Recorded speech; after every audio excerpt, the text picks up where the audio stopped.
training of a master and then a grandmaster, there are discourses written that should be felt with the heart as well as studied. Each one of the 7 sets of ruins has 7 of these discourses. So the 7 perceptions of shamanism, the first discourse or the first perception is on good and evil. To the masses the seer spoke.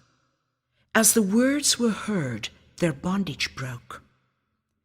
The chains of the ages fell away. The path of freedom before them lay.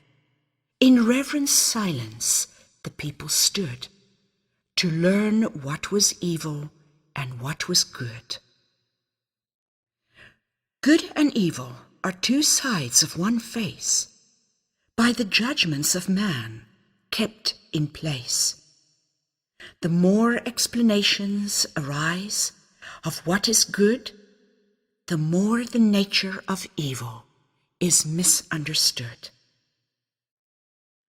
But Master, those whose lives are by evil consumed, to others bring hardship and pain and ruin.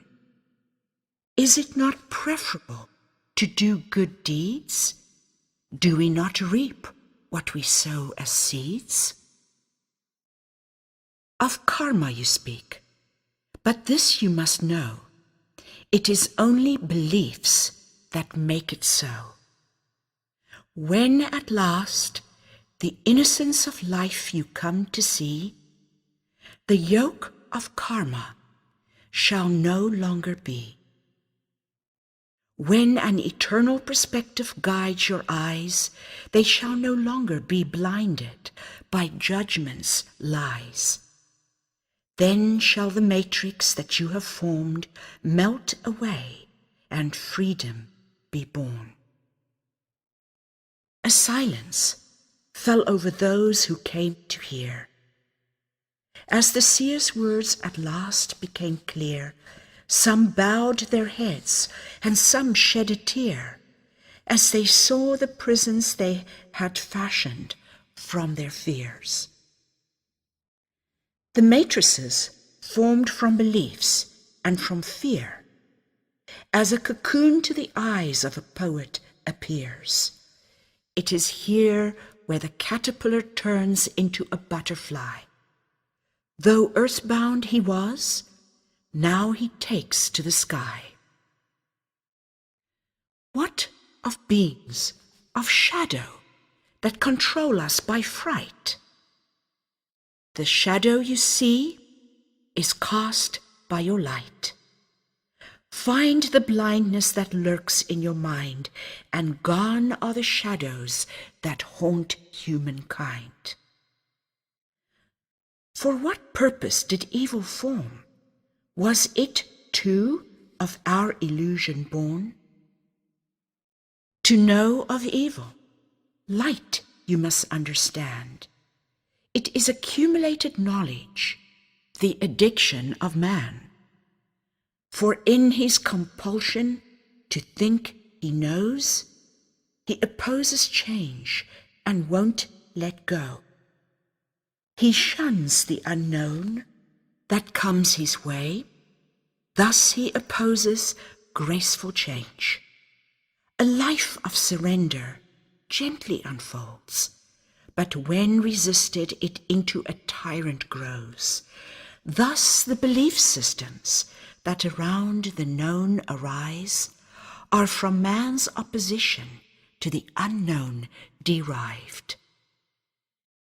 About evil, so that we its insights may gain. What is its nature? Please explain. It comes as forced change, cloaked in pain.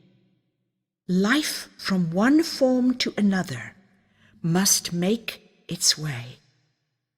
Fluidly forming, no pattern stays the same. When we embrace structure that we know, we call it good, though it obstructs the flow. When forced change comes to set it free, the destructuring is called bad by humanity. A thoughtful silence upon them lay, as they contemplated the words the seer did say. At last the silence was broken by a young child's voice. If there is no good or evil, what determines our choice?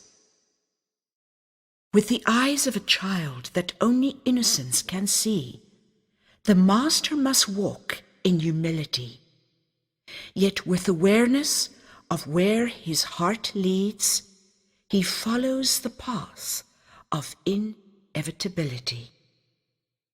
When the clamor of the mind is stilled and the heart's needs self-fulfilled, the highest choice stands revealed. To this, the enlightened one must yield. When the high road beckons, we cannot resist. In reality, then, a choice does not exist. What would happen, Master, if what we know could stay? The river of unfolding life would wither away.